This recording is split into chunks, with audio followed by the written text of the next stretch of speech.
the finds. Yung talagang nakakuha ka ng napakagandang purchase, isang difference between having fun in buying, but there is a different sense of fun in looking for great finds. Very important. Looking for great finds. In fact, for my family, the fun is in the finds. Yung talagang nakakuha ka ng napakagandang purchase, isang bagay na gustong-gusto mo, sa buong kapuluan, naghanap ka na, ganito lagi ang presyo, nakakita ka ng good deal.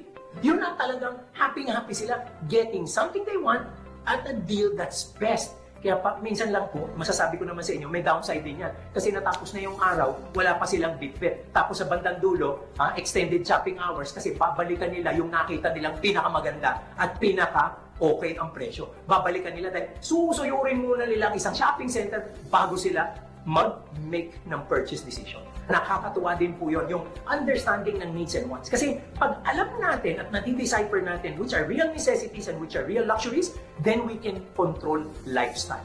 Then we